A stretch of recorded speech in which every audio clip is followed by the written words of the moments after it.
Malaquias capítulo 2, do verso 10 até o verso 16.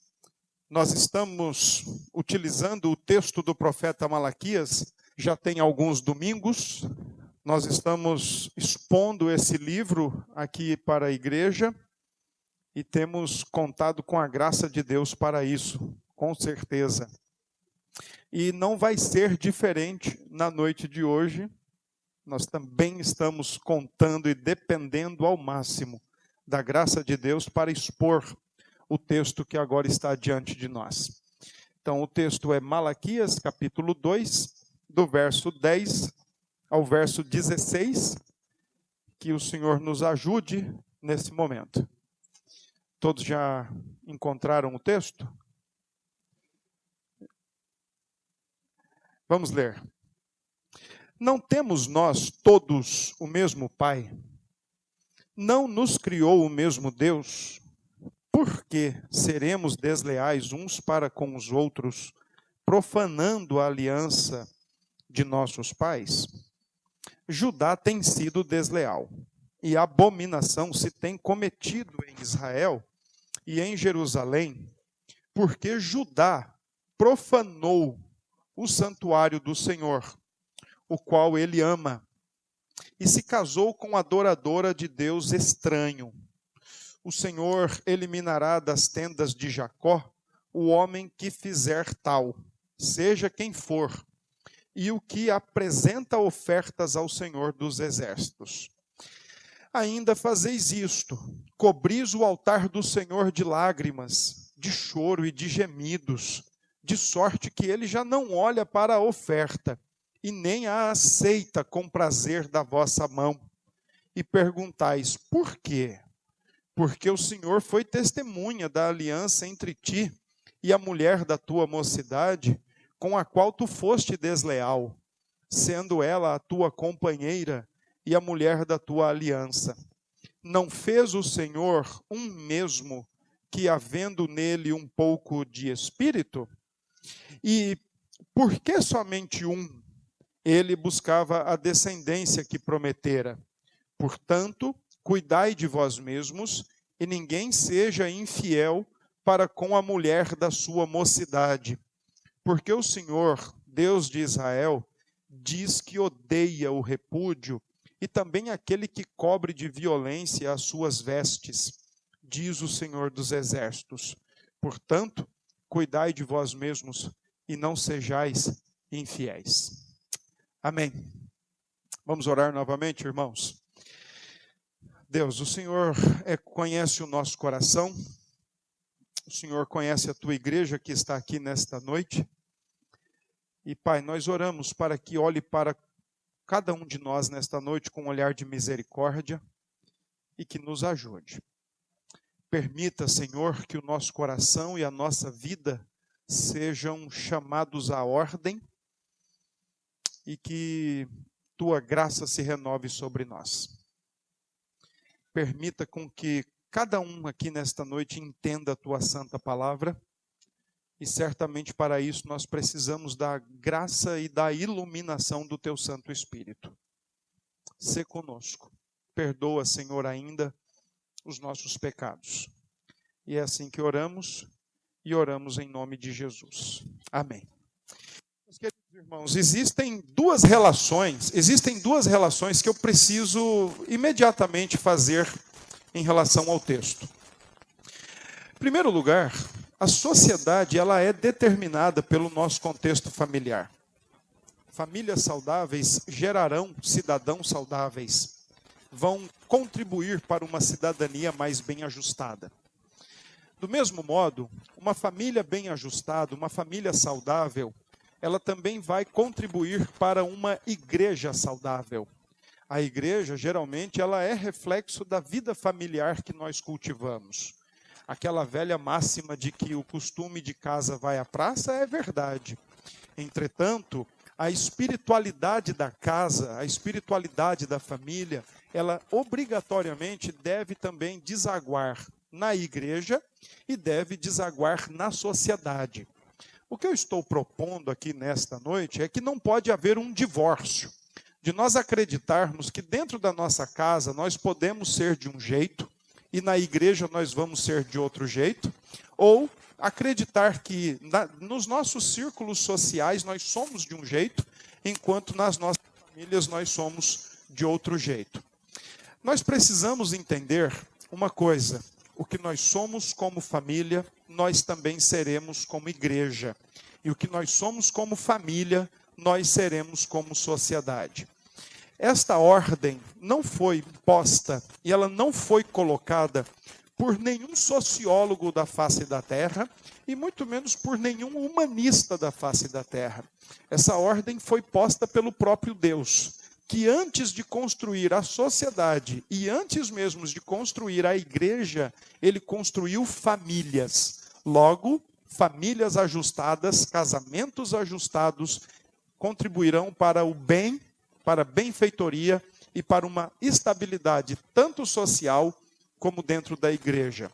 Além disso, existe uma outra relação que eu acredito que nós precisamos fazer também nesta noite. A teologia e a vida. Às vezes nós estamos pensando, de forma um pouco errônea, inclusive, que nós podemos ter teologia e a nossa vida talvez não seja tocada pela nossa teologia. Porque nós passamos a entender, talvez, que teologia é só uma ciência, só uma ferramenta, e que necessariamente a nossa vida pode ou não seguir a nossa teologia. Assim sendo, eu gostaria de lembrar, ou de citar aqui para os irmãos, a frase, ou o conceito de teologia, de um puritano do século XVI, chamado William Ames. Ele diz assim no seu livro A Medula da Teologia, ou A Medula da Vida Cristã, que teologia é estudar a palavra de Deus para aplicar na vida. Então nós não podemos fazer teologia apenas por fazer, e nós não podemos estudar Bíblia, teologia, doutrina apenas por estudar. Nós temos que estudar para, de fato, aplicar na nossa vida e conduzir a nossa vida pelos estudos que temos a partir da Escritura e da teologia, sim. É tremendamente nocivo e desastroso quando nós estudamos a Bíblia, estudamos a teologia, entendemos a partir da Escritura o que é família, mas insistimos em fazer tudo errado ou fazer tudo ao contrário daquilo que nos é ensinado. E é exatamente com esse assunto que o profeta Malaquias está lidando. O profeta está lidando com uma situação que, sinceramente, eu acredito que todos os irmãos já escutaram aquele adágio popular que diz assim: errar é humano, permanecer no erro é burrice. O profeta Malaquias está lidando com algo dessa situação, porque 70 anos antes do profeta, mais ou menos, 70 ou 80 anos antes do profeta Malaquias, o povo de Deus tinha ido preso, tinha sido levado preso ao cativeiro, exatamente por uma de suas insistências em pecar diante de Deus, especialmente por se casar com pessoas de outra fé e de outra religião. Algo que a palavra de Deus já tinha posto desde o início, especialmente a partir de Deuteronômio, que o povo que Deus criou para si, e aí a importância do estudo teológico e bíblico, porque quando nós estudamos a Bíblia, nós somos convencidos de que nós somos o povo que Deus formou para Ele, para chamar-lhe de seu e para chamar-lhe de filhos e filhas. Isso é o que nós conseguimos entender, mas na prática nós vivemos em deslealdade, ou vivemos como não povo de Deus, e vivemos como não filhos ou filhas de Deus. E o contexto do profeta, nesse exato momento, é o seguinte: já que a liderança está fazendo o pior dos piores diante de Deus, o povo então acompanha o raciocínio da liderança e também começa a fazer pior, ou começa a pecar de uma maneira terrível diante dos olhos de Deus. Desde o Deuteronômio, Deus tinha deixado claro para o seu povo que aquele era um povo especial e exclusivamente criado para si. Deus criou o povo de Israel para si. Deus não pegou o povo de Israel que já existia e falou: vem cá, eu vou adotá-los. Olha, vem cá, já que vocês vinham existindo aí sem muito sentido e sem muito significado na vida, e especialmente distantes de mim, então agora eu vou pegar vocês e vou tomar conta de vocês para mim. Pelo contrário, de todos os povos que já existiam na antiguidade, Deus forma, Deus configura, gente, Deus dá início a um povo específico para si, e esse povo é o povo de Israel. E Deus já tinha deixado muito bem claro que aquele povo deveria ser para ele reino de sacerdotes e nação santa. Não era um povo que era para se misturar. De fato, esse sempre foi o propósito divino em todo o Antigo Testamento. Não se misturem. Mas não se misturar de que forma? Não se relacionar no dia a dia, não se relacionar no convívio social e vamos ser uns eremitas na face da terra? Não. Deus não quer eremitas, nem que se distanciem. Deus quer santos no mundo, mas não do mundo. E uma das grandes preocupações do Senhor era de que o povo de Deus deveria ser distinto, específico no seu trato com Deus, e não deveria se casar e nem se dar em casamento com pessoas que professassem outra fé ou outra religião. Deus sabia, e sabia muito bem, tanto é que depois nós vamos ver no Antigo Testamento alguns exemplos. Deus sabia que isso seria trágico para o povo dele, para o povo seu, em alguns sentidos. E eu disse para vocês que nós estamos diante de um texto que errar é humano, como diz o ditado popular, mas permanecer no erro é burrice, porque o povo de Deus tinha ido para o cativeiro por um dos motivos ser exatamente esse, de se casar com pessoas que não professavam a mesma fé no Deus bíblico, no Deus de Israel, o Deus da aliança. E foram levados ao cativeiro porque tiveram sua religião afetada, tiveram o seu culto afetado, tiveram a sua vida com Deus toda bagunçada. Se tornaram idólatras, se tornaram imorais. Assim, portanto, Deus permite com que o povo vá para o cativeiro e seja castigado. No regresso, aliás, no regresso esse misericordioso e gracioso de Deus, que traz de volta o povo para a terra de Jerusalém, para Judá, o povo, pouco tempo depois, está fazendo a mesma coisa que já tinham feito antes. Tinham ido para o cativeiro, tinham sido disciplinados por Deus por pecarem contra o Senhor, mas agora estão fazendo exatamente a mesma coisa. Estão deixando suas esposas para se casarem com mulheres de outras nações e que traziam na bagagem não só roupa e costumes ou hábitos, mas além disso traziam também deuses, idolatria. Então, o texto que nós fizemos a leitura, o profeta está lidando com dois problemas muito específicos. O casamento misto, e não aquele casamento misto entre homem e mulher, mas essa expressão, quando aplicada em meio teológico ou cristão, tem a ver com homens crentes ou mulheres crentes que se dão em casamento com parceiros e parceiras que não professam a mesma fé em Deus. E o segundo problema do texto é que Deus odeia o divórcio. Deus não mudou de opinião. Deus odeia o divórcio. E tudo isso, tanto o casamento misto, envolvendo religião diferente, crença e fé diferente, e bem como o divórcio, o profeta trata isso como deslealdade ao Senhor, infidelidade ao Senhor e quebra da aliança diante de Deus. E o problema, irmãos, é que o mesmo povo que estava se dando em casamento com pessoas de outras direções ou outros conjuntos religiosos de fé e de doutrina, depois se apresentavam diante de Deus no templo, achando que o contexto da sua vida moral não tinha nenhuma implicação em sua vida religiosa ou em sua vida espiritual. Por isso que o profeta vai contestar o povo e dizer: vocês estão errados, vocês estão sendo desleais para com o Senhor, e vocês ainda perguntam por que Deus não recebe o culto de vocês? Porque vocês estão sendo desleais. Vocês estão sendo infiéis à aliança que Ele mesmo estabeleceu com vocês. Não há como continuarem sendo infiéis e ainda assim rogar e esperar que a vossa oferta como o vosso culto sejam continuamente agradáveis ao Senhor. Então, eu quero convidá-los a irmos ao texto, e do verso 10 até a parte A do verso 11, nós vamos ver que o serviço a Deus, especialmente no tocante ao culto, ele é comprometido por causa da nossa infidelidade. A infidelidade da igreja profana o serviço a Deus. Versos 10, 11 até a parte A. Depois, os casamentos mistos, eles também indicam uma forma de infidelidade a Deus e também compromete o nosso culto.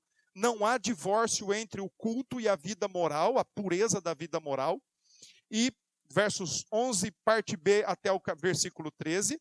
E dos versos 14 até o verso 16, nós vamos ver que o divórcio é quebra da aliança do casamento.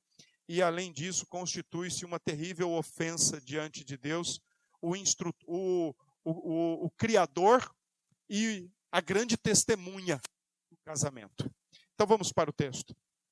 Os versos 10 até o verso 11, parte A, e a parte A do verso 11 é: Judá tem sido desleal e abominação se tem cometido em Israel e em Jerusalém. Essa é a parte A. Verso 10 diz: Não temos nós todos o mesmo Pai? Não nos criou o mesmo Deus? Por que seremos desleais uns para com os outros, profanando a aliança de nossos pais? Aqui está a raiz de todo o problema de um culto comprometido diante de Deus. Nós não podemos acreditar que a nossa vida lá fora, da maneira como nós às vezes insistimos em viver, destoantes e incoerentes da nossa identidade cristã, ela não vai afetar o nosso culto. Não acredite nisso. Não acredite que você, dessas portas para fora, você pode ser desleal, você pode ser infiel à aliança, você pode ser infiel ao Senhor Deus e achar que quando chegar para cultuar está tudo muito bem, tudo muito bom. A sua vida é um culto contínuo, diz Paulo aos Romanos, que nós estamos em culto diante de Deus o tempo todo e que não há momentos que nós devemos alimentar esse tipo de ideia. Eu posso quebrar a aliança lá fora, eu posso ser desleal à aliança lá fora e acreditar que aqui dentro está tudo muito bem, tudo muito bom, eu estou agradável e estou agradando a Deus. O texto diz, através de duas interrogações, mas na verdade são duas interrogações acusatórias. O profeta está dizendo: olha, nós temos o mesmo Pai, nós temos um mesmo que nos criou, e outra coisa, nós estamos profanando a aliança com os nossos pais. A aliança com os nossos pais aqui tem exatamente a ver com Abraão, com Isaac e com Jacó, os considerados patriarcas da igreja do Antigo Testamento, os patriarcas do povo. Agora, por que o povo de Deus está sendo condenado aqui, acusado de ser alguém que está profanando, através da deslealdade e da infidelidade, o culto a Deus? Porque a liderança estava dando esse exemplo. Se a liderança estava dando o exemplo de um culto totalmente profanado e desleal diante do Senhor, o povo estava tendo na liderança o modelo, o exemplo de como proceder diante de Deus. Por isso, o texto vai nos dizer o seguinte: nós estamos profanando a aliança com os nossos pais. E como nós estamos profanando a aliança com os nossos pais? Quebrando aquilo que ele nos instruiu para fazer. O texto ainda diz que esta aliança com os nossos pais, com Abraão, com Isaac e com Jacó, exatamente tem a ver com a aliança que Deus fez com esses três patriarcas de trazer à existência um povo para si. E, gente, quando nós estudamos a história bíblica, a construção do próprio povo de Deus para si, nós vamos nos deparar com Deus chamando Abrão de um local totalmente idólatra, de um local imoral, e diz assim para Abraão: Abraão, sai daí. Sai daí, porque a partir de você eu vou começar uma nação, eu vou começar um povo para mim, mas saia daí. Sai do meio da tua parentela, sai da tua terra e vai para o lugar que eu te mostrarei, e a partir de ti eu vou fazer uma grande nação e vou abençoar todas as famílias da terra. Já em Abraão existia a promessa de um redentor específico da linhagem de Abraão. Não é à toa que Mateus, na sua genealogia inicial, nos seus 3 momentos de 14, Adão até Abraão, Abraão até Davi, Davi até Jesus, ele faz questão de salientar: Abraão está na genealogia de Jesus, como prova cabal de que o Senhor cumpriu a sua aliança, como prova cabal de que o Senhor cumpriu a sua promessa de dizer: olha, está aqui, aquele que eu chamei Abraão para dar ao mundo através dele, está aqui, é Jesus Cristo. E agora nós estamos vendo um povo que imita uma liderança totalmente descomprometida, sem o temor e o desejo de agradar e servir a Deus corretamente no coração. Esse povo profana a aliança, e esse povo coloca em risco, inclusive, a descendência de Abraão, o próprio Cristo. Por que o Senhor está preocupado, ou por que o Senhor está condenando e acusando o povo aqui?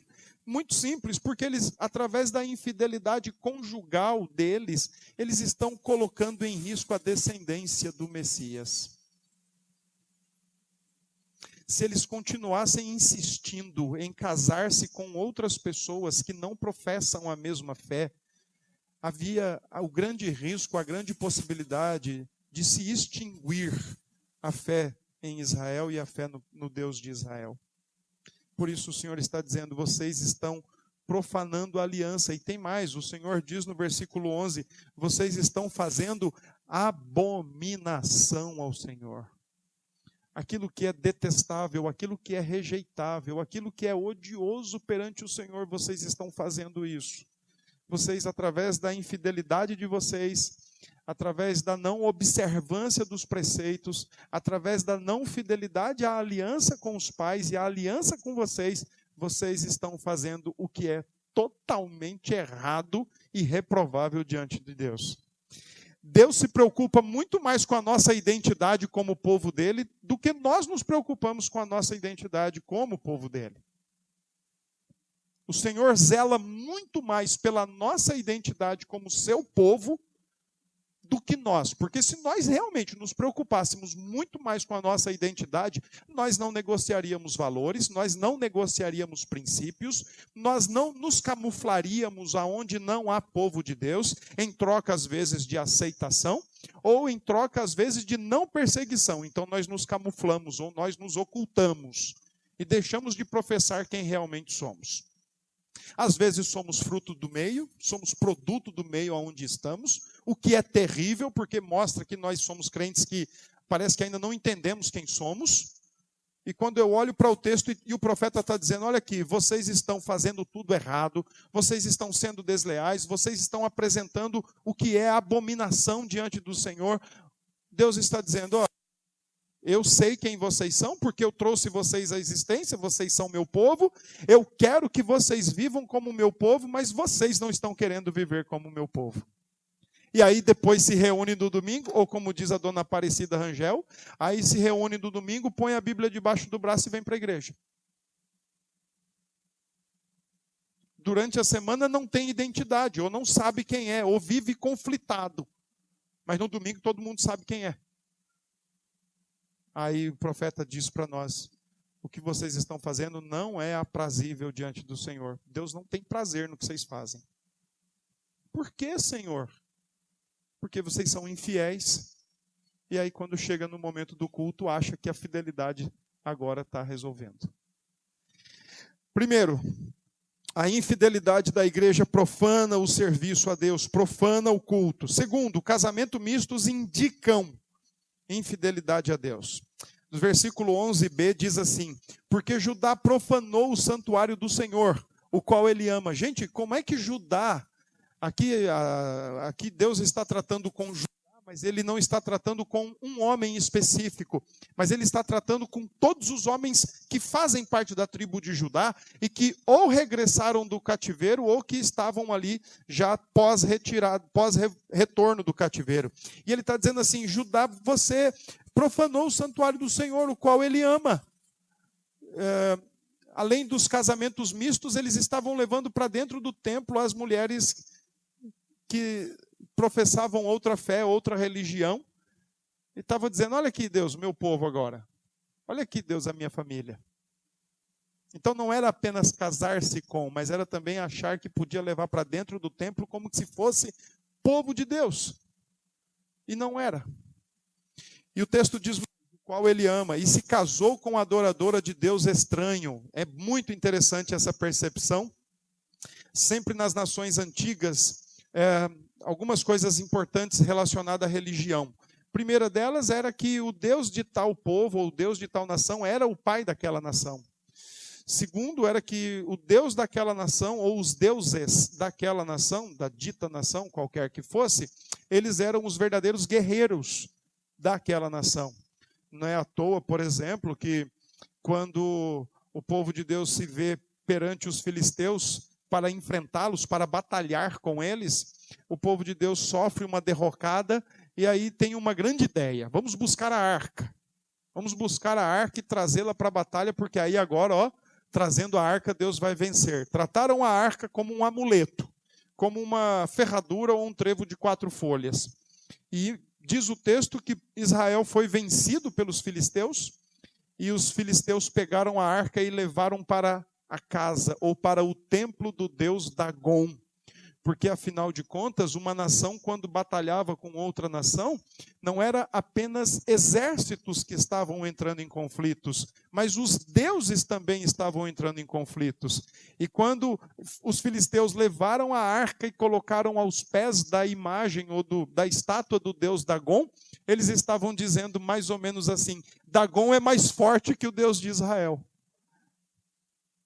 Vencemos. O nosso Deus venceu o Deus de Israel. E aí o texto diz que por 2 ou 3 dias consecutivos, Dagon amanheceu caído com o pescoço cortado. Porque claro que logicamente que ele não é mais poderoso que o Deus de Israel. Aliás, nenhum Deus existe, nenhum Deus é mais poderoso que Israel. O Deus de Israel, o Deus da igreja cristã, o Deus da Escritura. Entretanto, mulheres ou homens com compromisso fundamental do coração com outro segmento religioso exercem mais influência do que nós exercemos. Diz aos Coríntios que se um casal já casado, agora que enquanto não eram casados, nenhum deles era convertido, mas Paulo diz: se agora seja ele, seja ela, se converteu, e a parte não convertida, Coríntios 7, a parte não convertida consente em conviver com a parte agora convertida, conviva, não separe. Mas se ele não consente, que separe. Se a parte não convertida não consente, e quer ir embora, Paulo diz, não tem como segurar. Mas o que Paulo está dizendo é que a parte convertida em nenhum momento proponha separação. Por que é que Paulo diz isso? Porque na mentalidade dos coríntios, as trevas que habitam no coração de uma pessoa ainda não convertida, seja homem, seja mulher, os coríntios estavam pensando que aquelas trevas ali poderiam ofuscar a luz do cristão, a luz do novo nascido. E Paulo diz, não, é exatamente o contrário. Consinta em conviver, porque a parte que ainda não se influenciada do que influenciar. Até os filhos vão ser vistos ou tratados de outra forma. Só que aqui nós estamos diante de um texto que, por outras ocasiões, quando o povo de Deus resolveu se casar com pessoas de outra fé, como, por exemplo, Salomão, que não podia ter, por ser o rei, não podia ter muitos cavalos, muitas mulheres, nem muito ouro, e as razões são muito simples. Por que Salomão, o rei de Israel, não podia ter muitos cavalos? Para não se confiar na força de um exército equino. Ele tinha que confiar na força que vem do seu Deus, o Senhor dos exércitos. Por que ele não podia ter muito ouro? Porque a sua riqueza é Deus, e não a barra de ouro. E por que ele não tinha ter muita mulher? Para que elas não contaminassem e profanassem o seu coração. E foi exatamente isso que Salomão fez, tudo ao contrário. Ele ajuntou muito cavalo, muito ouro e muitas mulheres. E diz o texto que elas conseguiram arrastar o seu coração após outros deuses. essa história de que a gente deve dar uma chance para casar, namorar, noivar, casar com alguém que não tem a mesma fé que a gente, irmãos, me desculpem. Isso é uma desculpa do coração carente, do coração amedrontado, do coração inseguro, do coração ansioso, que não consegue ver perspectivas na vida e aí quer arriscar todo um projeto de vida glorioso, viver em aliança com Cristo por alguns minutos ou algum tempo de satisfação, de ter como dizer, olha, agora eu tenho um namorado ou uma namorada, eu tenho um marido, eu tenho uma esposa. E depois, quando casa, sabe, vai ver o que acontece. Ninguém muda de religião facilmente. Ninguém muda de convicções. O nosso coração, ninguém muda o nosso coração. Homem não muda o coração de mulher. Mulher não muda o coração do homem. Nós não conseguimos mudar ninguém. Nós não conseguimos pegar, por exemplo, e começar a namorar com alguém que professa a mesma fé que a gente, e pelo fato de namorar e se relacionar, nós vamos mudar o coração dessa pessoa. Isso não acontece. Se acontecesse, nós deveríamos ter muito mais registros de que aconteceu. Entretanto, se nós formos fazer uma estatística, a cada 10 casais que insistem num namoro misto, 9 não dá certo. Não muda o coração. Porque quem muda o coração é Deus, gente. Você pode até ajudar o seu marido ou a sua esposa a gostar de uma comida que ele não gostava e ele mudar de opinião quanto àquele prato. Você pode até fazê-lo mudar de time e até mudar de partido político, e só. Porque os compromissos básicos, fundamentais do coração de um ser humano, seja com a verdade de Deus, seja com a mentira contra Deus, só Deus pode mudar. Ninguém pode mudar. E Paulo diz isso em Coríntios, olha, se a parte não convertida não quer continuar com você, respeite e deixe embora, porque como é que você sabe que vai convertê-lo? Como é que você sabe que vai salvá-lo? É o que Paulo diz. Por isso Malaquias está dizendo, vocês estão sendo desleais porque vocês estão procurando casamentos mistos, aquilo que já foi problema há quase 80 anos atrás, vocês estão repetindo. É como se Malaquias estivesse dizendo, é sério? Vocês vão fazer isso de novo? Vocês vão insistir nesse tipo de infidelidade e de deslealdade com o Senhor e entrar em casamentos mistos para que vossos corações sejam arrastados atrás de outros deuses e atrás de idolatria? Ainda há um outro texto no Antigo Testamento, também no livro de Reis, que nos ajuda a pensar um pouco sobre isso.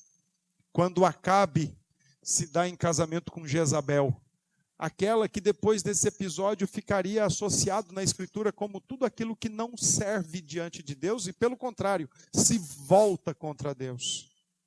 Diz o texto que a Jezabel conseguiu convencer Acabe a colocar todos os seus deuses dentro do templo, porque ela tinha que adorar os seus deuses. Casamentos mistos perante o Senhor são, de fato, desagradáveis, são abominação e torna o nosso culto reprovável. Eu tenho sérias dificuldades de acreditar, eu tenho sérias dificuldades com isso, de acreditar que crentes sinceros, honestos diante de Deus, e que começam a namorar pessoas que não são crentes, eu tenho sérias dificuldades de acreditar que sua relação com Deus não experimentou nenhum abalo ou nenhuma dificuldade. Porque é o que a Escritura ensina. O texto diz ainda, versículo 13, e ainda vocês fazem isto. Vocês cobrem o altar do Senhor de lágrimas, de choro e de gemidos, de sorte que ele já não olha para a oferta nem aceita com o prazer da vossa mão. Gente, o profeta aqui está dizendo, e vocês ainda têm coragem. Primeiro, o profeta está dizendo assim, olha, vocês têm coragem de abandonar as vossas mulheres para casar com mulheres de outras nações, cujo Deus é Deus estranho, cujo compromisso fundamental do coração é um Deus estranho, é ídolo, é reprovável, é repugnante. Primeiro, vocês têm coragem de fazer isso. Segundo, vocês têm coragem de trazer para a igreja. Trazer para dentro da igreja e dizer, ó, está aqui. Está aqui a bênção que Deus me deu. Case para você ver a bênção. Vá adiante para você ver a bênção. Por exemplo, mudar de ideia rapidinho. Traz para dentro. E aqui, gente, deixa eu fazer só uma chamada aqui de ressalva, né? Deixa eu fazer uma ressalva.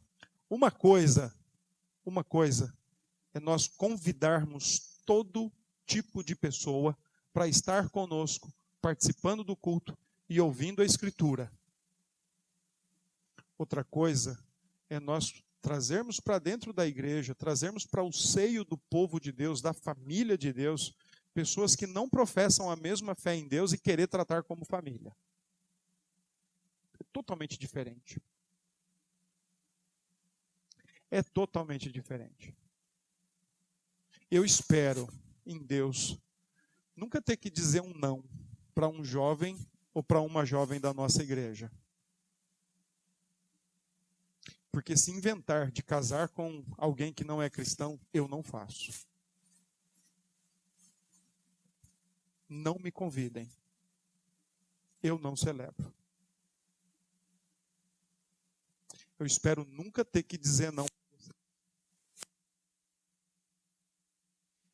Vocês trazem para dentro, depois diz, junto com o Deus estranho, e além disso, colocam todos eles para chorar dentro do templo.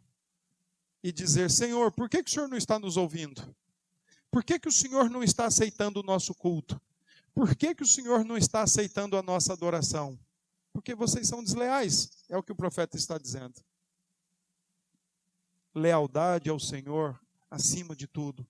Fidelidade ao Senhor, acima de tudo, para que o nosso culto seja agradável e recebido por Deus.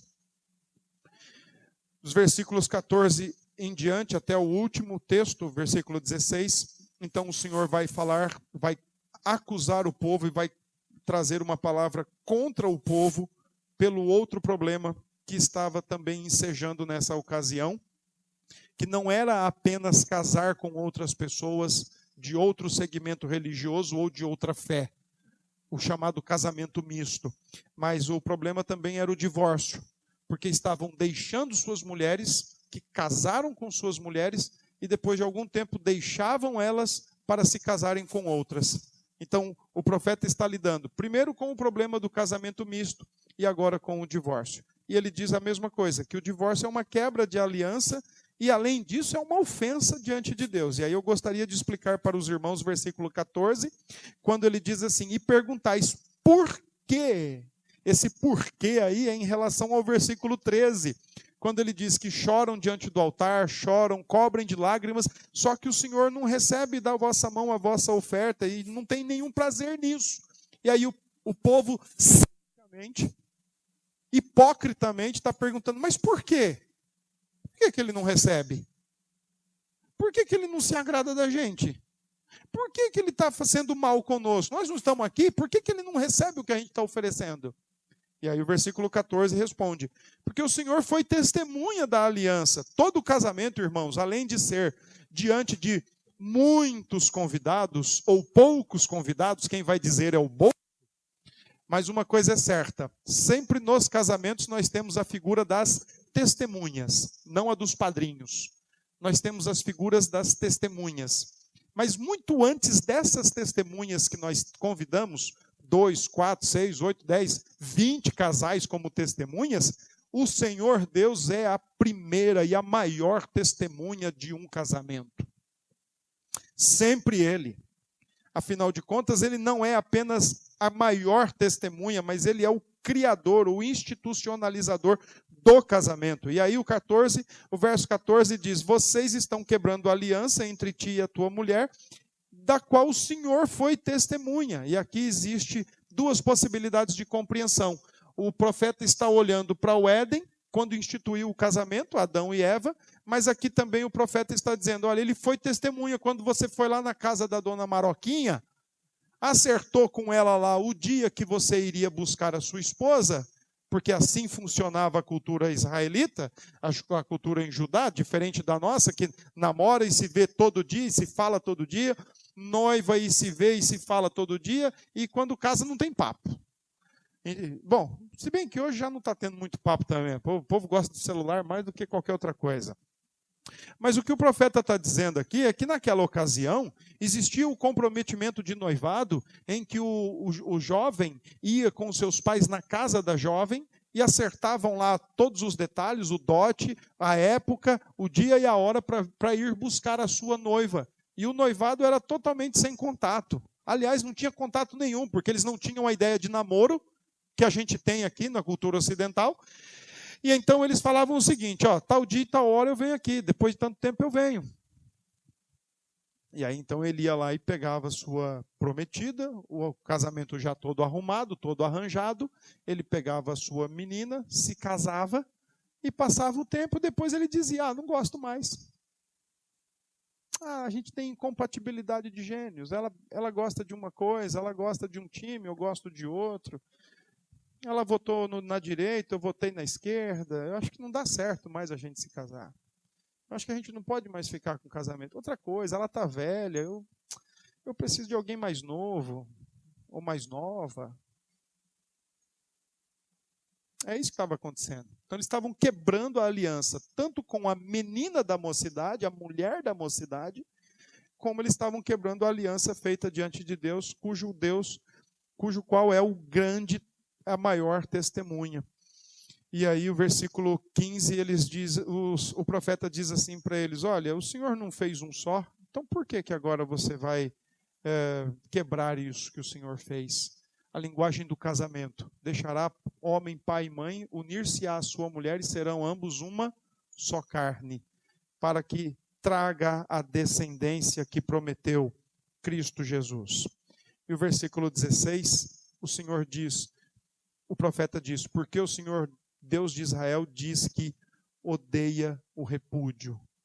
Outra palavra aqui é o Senhor Deus odeia o divórcio e também aquele que cobre de violência as suas vestes. Com essa expressão, o profeta está dizendo que o divórcio é tal qual o homicídio.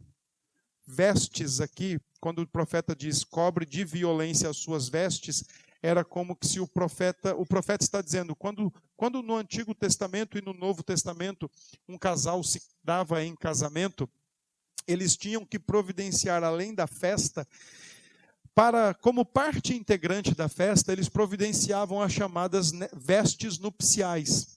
Então, todo convidado que chegava para aquela festa, ele recebia logo na entrada um tipo de roupa, e ele tinha que usar aquela roupa para dizer que ele estava ali porque foi convidado. Eram as chamadas vestes nupciais. Se você olhar a parábola de Jesus, a parábola da grande boda, quando diz lá que alguém na festa foi apanhado sem as vestes nupciais, é porque ele entrou na festa e não queria entrar na festa e usar a roupa que lhe foi dada, ele queria usar a roupa dele.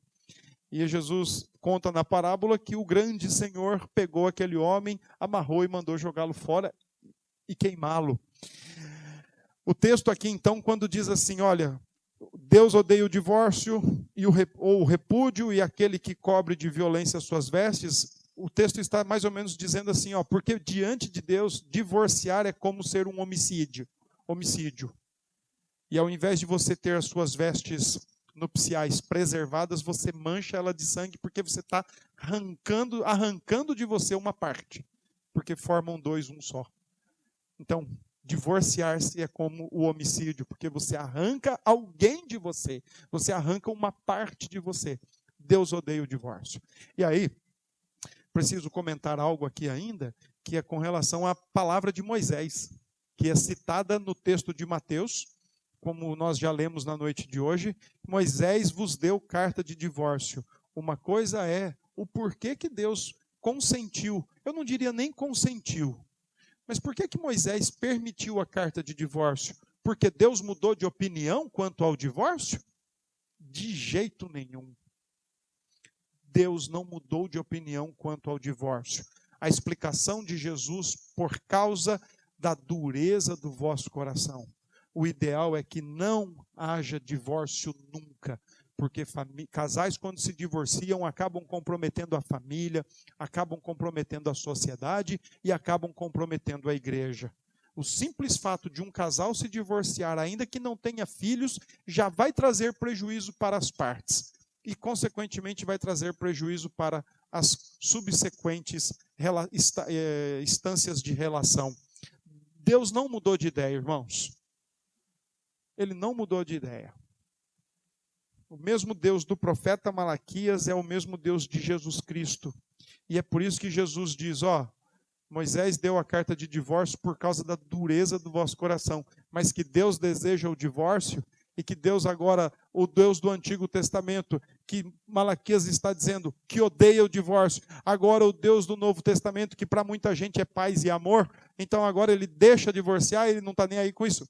Não, ele não mudou de ideia, ele continua não aprovando, detestando o divórcio.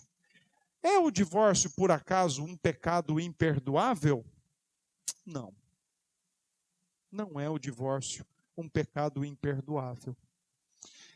Pelo contrário, a Bíblia diz que ele também pode ser perdoado.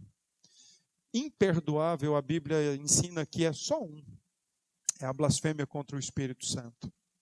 Entretanto, assim como todo pecado, nós temos um caminhão de consequências para lidar com elas, quando nós cometemos tal perjúrio diante de Deus. Nesse sentido, o Senhor então nos ensina o seguinte: não nos divorciemos por nada e nem por ninguém na face da terra. Não quebremos a aliança que foi estabelecida entre homem e mulher, e principalmente porque essa aliança foi estabelecida diante de Deus, e não acreditemos que se assim o fizermos, isso não vai trazer algum abalo para nós diante de Deus. Vai trazer. 2, não acreditemos que isso é sem consequência. Tem consequência. E como tem? Apesar de ser algo extremamente perdoável por Deus, mas tem suas consequências. E a gente tem que saber que nós vamos ter que lidar com as nossas consequências, sejam elas quais forem. Deus odeia o divórcio e é uma ofensa ao Senhor quando nós nos divorciamos. Até alguns anos atrás, a estatística era muito menos divórcio em relação a pessoas que contraíam o casamento. Alguns anos para cá, por mais ou menos 5 anos, 4, 5 anos para cá, mudou. Hoje no país, pessoas que se divorciam é 3, 4 vezes mais do que aquelas que contraem o casamento. A banalização do casamento e, com isso, a banalização da sociedade e, infelizmente, a banalização na igreja é gritante. A gente não pode acreditar que fazendo isso vai tudo continuar numa boa, porque não vai. Sejamos fiéis ao Senhor. Ame a sua esposa, ame o seu esposo. É bom amar, né, quando a pele parece um pêssego. Quando vão aparecendo as rugas, aí a gente já pensa em trocar. Principalmente se não tiver dinheiro para fazer alguma cirurgia plástica, né? Enquanto está só os dois, o marido e a mulher, tranquilo. Aí quando vem os filhos, começa aquele aperreio todo, aí quer separar. Porque filho, irmãos, a mulher da sua mocidade ou o jovem da sua mocidade é para a vida toda. E eu não me canso de lembrar de uma história que eu ouvi de um pastor conhecido nosso, que disse certa vez que um outro pastor chegou até ele e disse: olha, eu preciso de um conselho seu, porque eu estou querendo me separar da minha esposa, ela já está muito velha, muito chata, falando todo dia e toda hora, e eu quero me casar com uma outra menina. Ele já disse logo assim: eu quero me casar com uma outra menina, porque afinal de contas, todos nós temos que ser felizes. E esse pastor disse para ele: olha, todos nós temos que ser felizes em Cristo. Deus não nos chamou primeiramente para ser felizes, e sim para ser santo. O divórcio vai acabar com a sua santidade de vida. Irmãos, nós somos crentes, nós somos filhos de Deus, então vamos viver como tais. Vamos acreditar que o que a gente faz lá fora e o que a gente faz no nosso particular e o que a gente faz quando ninguém está vendo afeta a nossa relação com Deus, afeta o nosso culto, afeta diante de Deus a nossa vida. Vamos ter um padrão moral de acordo com a Escritura. Impecável ninguém é, mas a Escritura coloca um padrão para nós. E quando nós lutamos e buscamos cumprir esse padrão, nós vivemos como filhos de Deus. O problema é achar que nós só somos filhos de Deus quando nós nos reunimos no domingo para cultuar, para ouvir a Escritura Sagrada sendo exposta e para levantar do nosso banco e depositar aqui alguma oferta ou dízimo. Para esses fica a palavra do profeta: o Senhor não aceita tal tipo de oferta. Isso é cansativo diante de Deus, isso é enjoativo diante de Deus. Não traz prazer nenhum. Que Deus nos abençoe. Vamos orar? Deus, em nome de Jesus, nós oramos ao Senhor e nós agradecemos por estarmos mais uma vez perante o Senhor e perante a Escritura Sagrada. Que o Senhor nos ajude a compreender cada vez mais o texto e o nosso papel nesta terra como filhos de Deus. Ajuda-nos, pois precisamos de Ti. Nos conceda a graça de sermos fiéis ao Senhor, de sermos leais ao Senhor. É no nome de Jesus que nós oramos e nós agradecemos. Amém.